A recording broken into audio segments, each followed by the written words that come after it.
दोस्तों नमस्कार। स्वागत है आप सभी का आप ही के अपने इस मंच पर जिसका नाम है मयूख जानी ऑफिशियल। आप देख रहे हैं हमारे बिल्कुल बगल वाली खिड़की में अजय शुक्ला जी बैठे हैं, हमारे बड़े भाई समान और देश के वरिष्ठ पत्रकार। हम सीधे मुद्दे पे आते हैं। पिछले 3-4 दिनों से हम बात करने की कोशिश कर रहे थे कि हम पंजाब पे जो त्रासदी छाई हुई है उस बारे में कुछ जानकारी पाए भी और आप तक पहुंचाए भी, पर वो हो नहीं पा रहा था। तो इसलिए आज हमने अजय भाई का समय लेके हमने कहा कि थोड़ी सही लेकिन एक सही जानकारी हमारे देश के लोगों तक पहुंचे, हमारे दर्शकों तक पहुंचे। तो ये कोशिश में हमने अजय भाई को आज आमंत्रित किया हुआ है। सर, आपका बहुत बहुत स्वागत है हमारे साथ जुड़ने के लिए। धन्यवाद मयूर भाई, और सभी हमारे प्यारे दर्शकों को भी नमस्कार। अब सर, जो दृश्य आ रहे हैं पिछले 4-5 दिनों से, जो सोशल मीडिया पे हम देख रहे हैं वो बहुत विचलित करने वाले हैं। और क्योंकि हमने गुजरात में बाढ़ त्रासदी अलग अलग इलाकों में बहुत देखी और हम उससे गुजरे हुए हैं, तो हम बखूबी जानते और समझते हैं कि इस हालात में फिर स्थिति क्या हो जाती है। तो सर, अगर सही चित्र क्या है ये बता दें, और आपका जो इस पर आकलन है पूरा स्थिति को लेकर वो बता दें सर। पहला तो ये बताऊं कि आज मेरी बेटी ने कहा मुझे कि पापा इस तरह से ये आया हुआ है तो हमें चलना चाहिए, कुछ जगह तो मदद करनी चाहिए। तो चूंकि मैं पंजाब हरियाणा की राजधानी है, जो केंद्र शासित प्रदेश है चंडीगढ़, वहां बैठा हूं, तो वहां से बहुत ज्यादा दूर नहीं, चूंकि रावी नदी हमारे यहाँ से की जो जो सतलुज है जी वो करीब 35 किलोमीटर की दूरी पे है।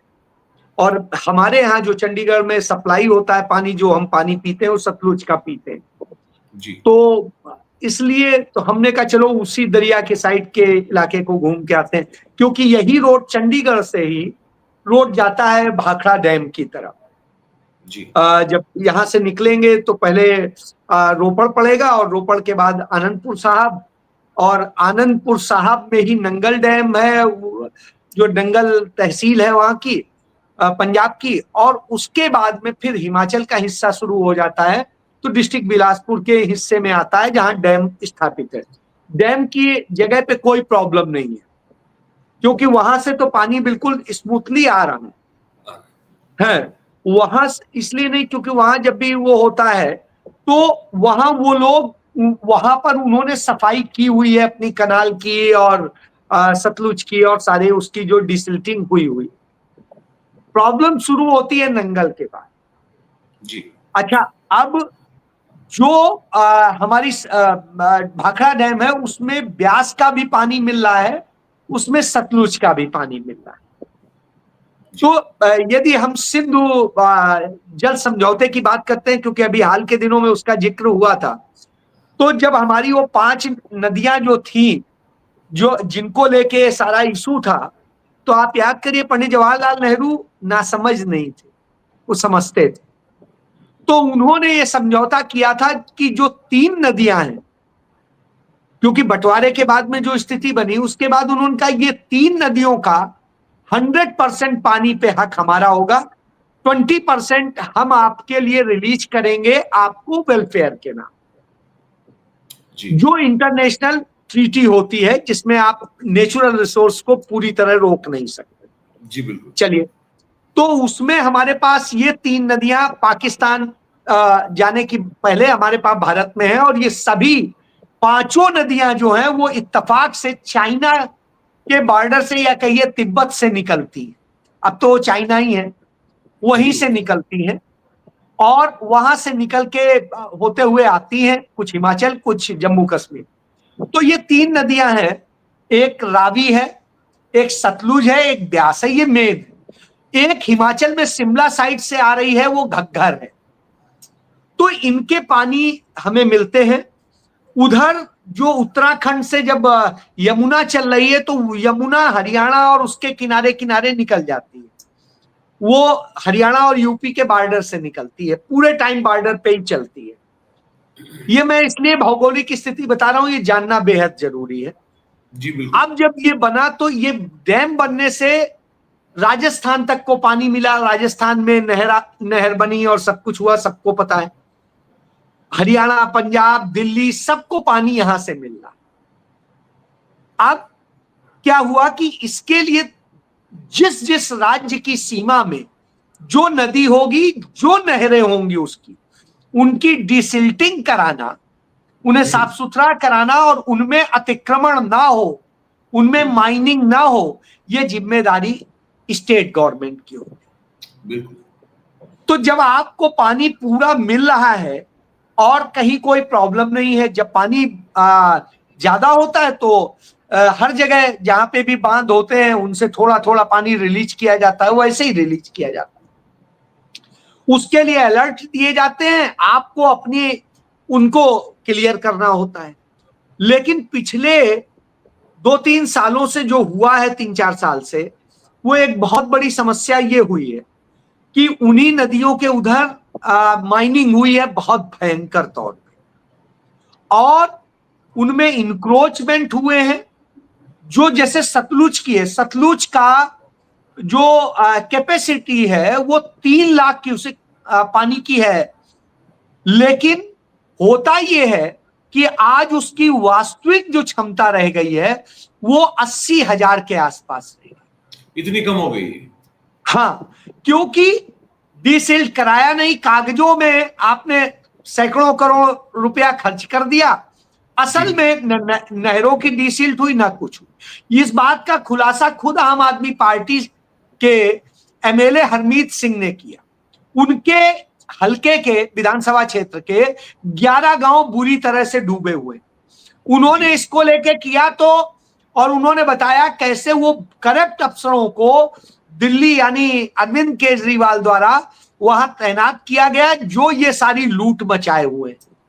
इस पर आप देखिए उनके खिलाफ, ये वही हरमीत सिंह है जिनके खिलाफ कुछ केस दर्ज हुआ है और फिर वो फायरिंग बिल्कुल बिल्कुल, जब उन्होंने ये कहा तो उसके बाद उनके खिलाफ रेप से लेके और सब कुछ करके उनको गिरफ्तार करने का पूरा ड्रामा हुआ।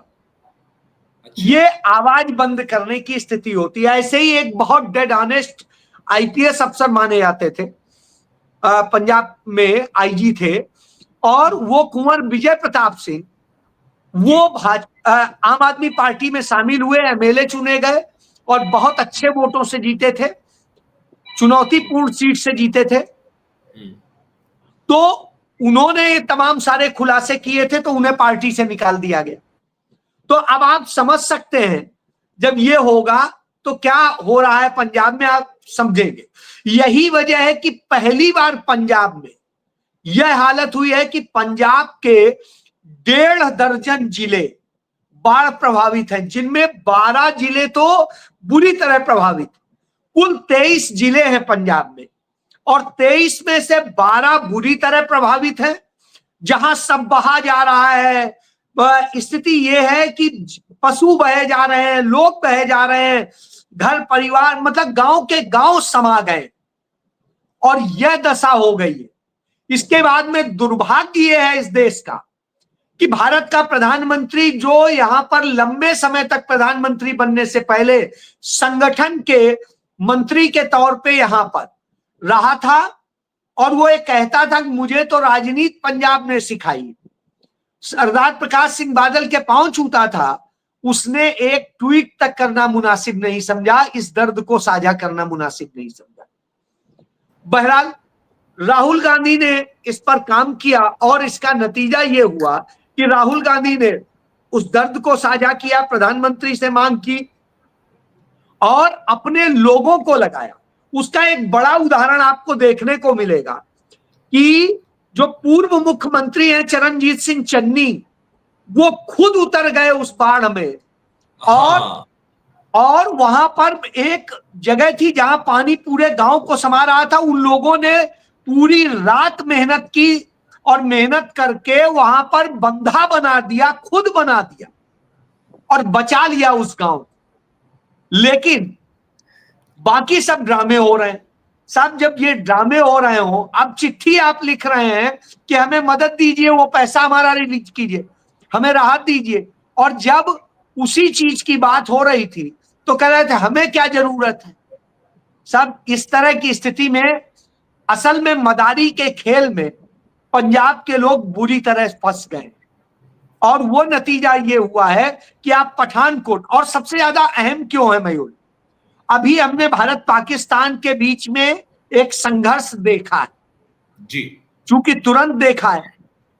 मुझे याद है मैं 99 में उस समय ब्यूरो चीफ हुआ करता था अमर उजाला का अमृतसर में, और उस समय मैंने एक खबर लिखी थी कि रावी के पानी से तबाही मचाने की तैयारी में पाकिस्तान, और उस खबर का सोर्स ये था कि पाकिस्तान जिस समय पानी वो होता है तो उसको स्टोर कर रहा था, एक अवैध तौर पे बंदा बना रहा था, नदी कर्व करती, कभी पाकिस्तान जाती कभी भारत आती। जी कानून के तहत वो तब यूज कर सकते हैं ट्रीटी के तहत जब पूरी तरह उनके पास चला जाए, तब तक वो नहीं यूज करेंगे, लेकिन वो बीच में जहां कर्व की वहीं से उन्होंने पानी काटना शुरू कर दिया था और उसे स्टोर करके इस इसमें थे कि जब बारिश के दिन आएंगे पानी ज्यादा होगा तो हम वो पानी छोड़ेंगे, और नतीजा ये होगा कि वो नदी जैसे ही भारत में इंटर करेगी तो वो बॉर्डर के इलाके को बाढ़ में समा देगी और फिर हम जो करना चाहेंगे वो करेंगे। ये मैंने कारगिल युद्ध के दौरान लिखी थी कि ये भी पूरी साजिश की जा रही। बहरहाल उस समय के रक्षा मंत्री जॉर्ज फर्नांडिस और गृह मंत्री लाल कृष्ण आडवाणी आए अमृतसर और इस पर एड्रेस किया गया और ये मामला सुलटा। लेकिन मैं यहीं पे कहूंगा, यही एक समस्या ये कि आज स्थिति बिल्कुल इतर है। आज वो बॉर्डर के इलाके पूरी बुरी तरह से बाढ़ में समाये हुए। यदि पाकिस्तान गलत नियत रख ले तो उसके लिए इतना आसान है आज की डेट में हमारे देश को नुकसान पहुंचाना कि आप कल्पना नहीं कर सकते। सोचिए इतने बड़े बॉर्डर स्टेट को आपने असहाय बेसहारा छोड़ दिया है। तकलीफ इस बात की, और उस पंजाब को जो पंजाब सबकी मदद करता है, जब कोरोना के दौरान दुनिया के सारी जगह पे मदद मांगी जा रही थी, पंजाब के लोग खुद मदद कर रहे थे और दूसरों को दे रहे। जी कुछ आप सवाल कर रहे थे। हाँ, मैं हमारे दर्शकों के लिए ये समझना चाहता हूँ कि बारिश तो वैसे भी हर बार अच्छी होती है, इस बार कुछ अति है, मतलब बहुत ज्यादा अति है हिमाचल और जम्मू और उस जगह पे। तो ऐसी स्थिति कभी पहले हुई हो कि इस तरह से भारी बाढ़ जो है, या तो बाढ़ का पानी घुसा हो पंजाब में, लेकिन जो त्रासदी की जो लेवल ऑफ जो इम्पैक्ट है वो ऐसा पहले कभी हुआ है? और अगर नहीं हुआ है इस तरह का हाल पहले जो अभी हम देख रहे हैं, तो आपने पहले बता तो दिया कि बहुत सारा जो डीसिल्टिंग वो सब नहीं होना, जो होना चाहिए था वो नहीं हुआ है। मतलब मैं ये समझना चाहता हूँ कि सरकार ज्यादातर जो एडमिनिस्ट्रेशन है वो दोषी है या कुदरत ही कुछ उस तरह से है कि बच नहीं पाए इस बार? क्या नहीं मयूर जी, कुदरत दोषी नहीं है। अच्छा। बिल्कुल नहीं। मैं आपको चूंकि पिछले लंबे समय से मैं रह रहा हूं, बीच में ठीक है मैं बाहर था, लेकिन फिर आया। मैं अभी करीब 20 साल से तो हूं, इसके पहले मैं 3 साल रहा। तो इस तरह से करके अपने 30 साल के कैरियर में सबसे ज्यादा वक्त मैंने करीब 23 साल पंजाब और इसी इलाके में गुजारे हैं। जम्मू कश्मीर से लेकर के दिल्ली तक ये सारी चीजें कायदे से समझिए। तो मैं ये कह सकता हूं कि यह स्थिति इन बहरहाल मैं 25 सालों के दौरान यदि कहूं तो कभी नहीं हुई थी। ये पहली बार 2023 में प्रॉब्लम क्रिएट हो। अब प्रॉब्लम कहां से आई? जब बेतरतीब तमाम निर्माण हुए जो प्राकृतिक नदी नालों और सबको अवरुद्ध कर रहे थे, और उस भागम दौड़ में कंक्रीट के जंगल जो खड़े किए गए उससे बुरे हालात बने। अब इन सारे हालातों में जो सबसे बड़ी चीज है, हिमाचल में जिस तरीके से सड़कों के नाम पे, दूसरे विकास के नाम पे जो बेतरतीब, जो अवैज्ञानिक था, जिसके खिलाफ ऑलरेडी पुरानी यदि इन्वायरमेंट की रिपोर्ट देखेंगे उसको दरकिनार करके किया गया, सिर्फ इसलिए क्योंकि कुछ लोगों का धंधा चमकाना था। अडानी का भी वहां पर अब आपको पता होगा सीमेंट का धंधा है। तो सारी चीजें उन सब के लिए रास्ते बनाने थे। तो ये सारी चीजों के चक्कर में बुरी स्थिति, क्योंकि पहले भी कटते थे पहाड़, ऐसा नहीं कि नहीं कटते थे, लेकिन वो वैज्ञानिक परीक्षण के बाद कटते थे। अब तो जबरदस्ती नहीं नहीं, यहां से काट दो, यहां से काट दो। अरे भाई स्टडी तो आ जाने दो, उसको तो देख लो। लेकिन नहीं देखा गया। उसका नतीजा ये हुआ 2023 में हिमाचल में बुरी स्थिति हुई, और उसके बाद से लगातार हो रही है, जो हिमाचल के 60 साल के इतिहास में पहली बार इतनी बुरी हालत।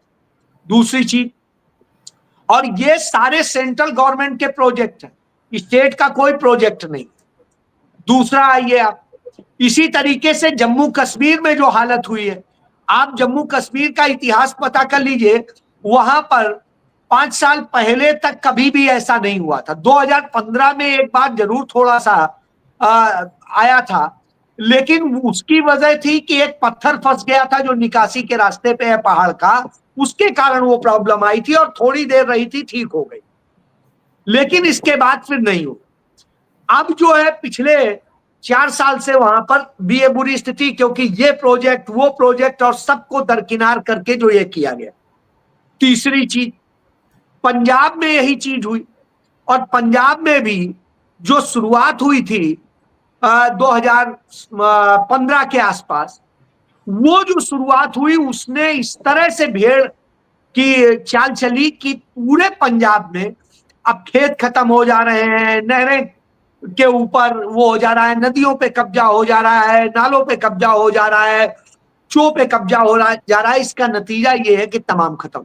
पहली बार चंडीगढ़ के हिस्ट्री में 2023 में चंडीगढ़ में बाढ़ आ गई थी, जो कभी कोई सोचता नहीं था। और आज जब मैं आपसे बात कर रहा हूं तो आधे चंडीगढ़ में यह स्थिति है। जो चंडीगढ़ में जहां से पानी आता है वो पूरा सब इलाका आज बुरी तरह की स्थिति में है। चंडीगढ़ आप कल्पना नहीं कर सकते। इसके बाद में जो पंजाब से जुड़ता हुआ हिमाचल वो हरियाणा का हिस्सा है, उधर बुरी स्थिति है। पूरी राजस्थान के उस जगह तक, श्रीगंगानगर और सब जगह तक। इधर आप देखिए गुड़गांव उड़गांव का तो आपको पता ही है, एनसीआर का। मैं इधर उत्तराखंड से भी चूंकि कनेक्शन है, उत्तराखंड का पानी हिमाचल भी आता है कुछ। जब वहां से चलता है तो यमुना पहले हिमाचल आती, हिमाचल से वो इंटर करती है हरियाणा में। तो आप ये सोचिए वहां से वो भी तबाही आ रही है। तो हिमाचल अपनी नदियों का, हिमाचल उत्तराखंड की नदियों का वो भी त्रासदी झेल रही है, जो निचले इलाके हैं। और इसके बाद में फिर वो आते हैं हरियाणा और कुछ आते हैं पंजाब। तो जैसे पौंटा साहब के पास में कुछ हिस्सा पंजाब का पड़ता है, वहां पर प्रॉब्लम है। इस तरह से आप ये देखिए, ये पूरे इलाके आज अंबाला, यमुनानगर, कुरुक्षेत्र, तो इधर का इलाका हो गया, पूरा दक्षिण हरियाणा का इलाका हो गया, जो पानी के लिए कभी तरसता है, आज उसकी ये स्थिति है। इसके बाद में आप पंजाब की बात करें, पंजाब का पूरा बॉर्डर का इलाका आज बुरी हालत में, बॉर्डर तबाही में। यानी एक तरफ आपको अपने दुश्मन देश से भी खतरा है, दूसरी तरफ ये है बीएसएफ को बचने के लिए, अपने बचाव के लिए, अपने कैंप बचाने के लिए मेहनत करनी पड़ रही है। बीएसएफ की जो तमाम सारी वो लगी हुई थी, तो आप ये देखिए, तो इस तरह की स्थितियां ये सब हो तो निश्चित रूप से चिंताजनक हालत होती है। तो आज वह हालत दिखाई दे रही। इसलिए मैं कह रहा हूं, आपने अभी दिखाया कि किस तरीके से चरणजीत सिंह चन्नी खुद लग करके और काम कर रहे थे। तो ये काम यहां की सरकार को करना चाहिए, केंद्र सरकार को करना चाहिए था, वो नहीं कर रही है। बल्कि या तो जनता कर रही है, या गुरुद्वारे एसजीपीसी बहुत काम कर रही है बहुत ढंग से, या कांग्रेस कर रही है। उस वो कहां है जो इस देश के खैरख्वाह बनते हैं, या वो कहां है जो प्रदेश के खैरख्वाह हैं? आज ये शिकायत पूरे पंजाब की है, और उसका असर क्या है? चंडीगढ़ तो बीच में पड़ता है और बेसिकली पंजाब के ज्यादा करीब है। तो यहां पे जब भी कोई आता है तो पंजाब से तुरंत चंडीगढ़ असर कर जाता है। तो हमें तो 3 तरफ से चंडीगढ़ को घेर रहा है पंजाब, और वहां से जो पानी आ रहा है उसके कारण चंडीगढ़ में भी बाढ़ आ जाए, ये अपने आप में बड़ी बुरी स्थिति होती है। और जबकि चंडीगढ़ का भौगोलिक स्थिति ये है, यहां ऐसा नहीं होना चाहिए। ये अपने आप में संदेश। जी क्योंकि हमने देखा, हम तो अब हमारे ये अब हमारे दर्शक ये दृश्य देख रहे हैं, जितनी हो सके उतना लोग सब मिलके किसी भी धर्म के और धर्म और नात और जात की उसमें न पड़ते हुए आपदा में हर कोई जो है हो सके उतनी मदद कर रहा है। लेकिन सवाल ये है, जैसे आपने कहा कि ना केंद्र सरकार इस पर कुछ कह रही है, ना जिनकी जिम्मेदारी है पंजाब में आम आदमी पार्टी की सरकार, आप कह रहे हैं कि वो भी उस तरह से सक्रिय नहीं है, ना तो उतना कुछ कर पा रही है। अब सवाल एक आखिर में ये बचता है इस पूरे मामले में, अजय भाई, कि ये हम दिखाते रहेंगे दृश्य ताकि दर्शक देख पाए। सवाल सर ये बचता है, आप ये जो देखिए इसमें मुस्लिम समुदाय कितनी मदद कर रहा है, ये कर रहे आप हैं देख लीजिए। बिल्कुल यही यही मैं कह रहा हूं बिल्कुल। जी। अफगानिस्तान में 1400 लोगों की बड़ी विकट और दुखद स्थिति में जान गई, क्योंकि बहुत बड़ा भूकंप आया वहां पे। वो भी उतना ही दुखद है। प्रधानमंत्री जी के पास उस पर एक अपनी संवेदना प्रकट करने के लिए समय है, वो एक ट्वीट कर देते हैं। मुझे नहीं, मैं अगर गलत हूं तो मुझे आप माफ कीजिएगा, लेकिन मुझे अब जब इस वक्त मैं जब आपसे रिकॉर्डिंग कर रहा हूं 3 तारीख की अभी रात को 8 बजे है, मुझे नहीं याद या नहीं पता कि प्रधानमंत्री जी का कोई एक संदेश संवेदना प्रकट करता हुआ कहीं भी मैंने नहीं देखा है जो पंजाब के बारे में हो। ऐसा आपने कहीं देखा हो तो मुझे बताइए। नहीं, बिल्कुल नहीं। मैं तो आपको बताऊं, मैं भाजपा के प्रदेश अध्यक्ष से पूछा क्या वहां से कुछ निर्देश आया है, कुछ आया है? कि नहीं, चूंकि हम तो पंजाब के हैं तो हमारा तो दर्द है पर्सनल, बाकी हमें कोई वहां से वो नहीं आया है। अब आप ये समझ लीजिए कि संवेदना भी नहीं, कोई मदद भी नहीं, कहीं कुछ नहीं। आपको भाजपा के लोग नहीं दिखाई देंगे, एसजीपीसी के दिखाई देंगे, कांग्रेस के दिखाई देंगे, और या आम आदमी पार्टी के कुछ वो एमएलए दिखाई देंगे जो सचमुच जनता से जुड़े हुए। शेष जबकि सब पंजाब के इतिहास में सबसे ज्यादा पहली बार इतने विधायक आम आदमी पार्टी के जीते थे, उसके बावजूद उनके लोग नहीं दिखाई दे रहे हैं। यह बड़ा दुखद है। और ना अरविंद केजरीवाल दिख रहे हैं, ना सिसोदिया दिख रहे हैं। तो साहब, ऐसी स्थिति में सिर्फ ड्रामा देखने के लिए थोड़ी ना है। तो ये दर्द है पंजाब का, और इस दर्द को, दंश को झेल रहे हैं जी। सर आखिरी सवाल, जान और माल की नुकसानी का कोई एस्टिमेशन हुआ कि कितना हम लोगों ने नुकसान झेला, जान और माल दोनों अभी का मिला के कोई? अभी तक जब आपसे बात कर रहा हूं 35 लोगों के मरने की सूचना है। और इसके अलावा बाकी सैकड़ों जानवर जो है बह गए हैं, मर गए हैं। कुछ को बचाया है लोगों ने, कुछ को किया है। आप देख ही रहे, बर्बादी की स्थिति। पुलिस के लोग मदद कर रहे हैं। आप ये देखिए, ये चीज आपको अद्भुत दिखेगी पंजाब में। इसी तरह लोग कर रहे हैं, लेकिन सरकार नहीं कर रही। सरकार को जो करना चाहिए वो नहीं कर रही। सबसे बड़ी बात, दोनों सरकार, चाहे आम आदमी पार्टी की सरकार हो, चाहे केंद्र की बीजेपी सरकार हो, मोदी सरकार हो, कोई मदद नहीं मिली है अब तक। सारे काम ये हो रहे हैं। तो ये अपने आप में शर्मनाक स्थिति है, और इसको लेकर के तकलीफ है। टोटल इस पूरे रीजन में अब तक 500 से अधिक लोग मर चुके हैं अभी चंद दिनों में। अब इतना बड़ा फिगर हो, इसके बाद प्रधानमंत्री के मुंह से कोई संवेदना ना हो, और वो रोने का ड्रामा करें, 4 दिन एंजॉय करने के बाद, हठी ठिठोली करने के बाद आ करके कहें कि मेरी मां को गाली दे दी। साहब, ये बड़ी चीज है जो मर रहे हैं कि और चीजें जी। नहीं, यही बात है सर, ये तो सबसे बड़े दुख की बात है ये हम सबके लिए। हम यहाँ गुजरात में बैठे हैं, हम पता नहीं क्या निजी तौर पर और क्या कर सकते हैं, लेकिन हमारी पूरी संवेदना जो है, क्योंकि हम बहुत बार हम भी ये गुजरात में झेलते हैं, पर्टिकुलरली गुजरात के कुछ इलाके हैं वो काफी बार इस चीज को झेल चुके हैं, तो इसका दर्द हमें पता है कि क्या क्या तकलीफें और क्या क्या मुश्किलात आते हैं और किससे गुजरना पड़ता है। और यकीन मानिए अजय भाई और हमारे सभी दर्शक, हमारे यहाँ भी जैसे आप पंजाब में देख रहे हैं, यहाँ भी कमोबेश हाँ हमारा यही होता है। भले यहाँ से नहीं, पहले नहीं था मयूर जी, पहले ये नहीं था। ये पहली बार देखने को मिल रहा है 3 साल से हमारे यहाँ तो पंजाब सर, में, कम से कम इस रीजन में। हम तो जी, सर 28-29 साल से आदी हैं इस तरह की, क्योंकि हमारी सरकारें या भारतीय जनता पार्टी की बनती हैं और उनको ये है कि बस पब्लिक पब्लिक मतलब वो पब्लिक समझते हो, ये पब्लिक है, मतलब कि ये कीड़े मकोड़े हैं, इनका क्या ये ये सब थोड़ी करना होता है। तो ये उनकी तो मनोस्थिति है। बड़ी आश्चर्य और दुख की बात यह कि आम आदमी पार्टी जो कि बहुत एक तरह से प्रॉमिसिंग दिखाई देती थी, उसके भी अगर बर्ताव में ये हाल है तो फिर क्या कह सकते हैं। बहुत बहुत धन्यवाद सर। आप बिल्कुल एक जमीनी हकीकत से हमारे दर्शकों को रूबरू करवाया, वक्त निकाला आपने। आपका बहुत बहुत धन्यवाद सर। और आप सभी का भी, हमारे सभी दर्शक जो इस वक्त हमारे साथ जुड़े हैं और आगे भी इसको देखने वाले हैं, उनका स्वागत भी और साथ में धन्यवाद भी हमारे साथ जुड़ने के लिए। आप पार्टिसिपेट जरूर कीजिए, अपनी कमेंट लिख के हमको बताइए कि ये बातचीत कैसी लगी, ये जानकारी कैसी लगी। अच्छी लगी हो तो इस वीडियो को आप लाइक कर सकते हैं, इसकी लिंक शेयर कीजिए तो ये जानकारी ज्यादातर लोगों तक पहुंच जाएगी। और अगर सब्सक्राइब नहीं किया है आपने तो आप कर लें इसको और अपने आसपास के लोगों से करवाएं। बहुत बहुत धन्यवाद करेंगे आप सभी का जुड़ने के लिए। दिन आपका शुभ हो और तन और मन का स्वास्थ्य आपका बिल्कुल सही रहे। Thank you very much. नमस्कार।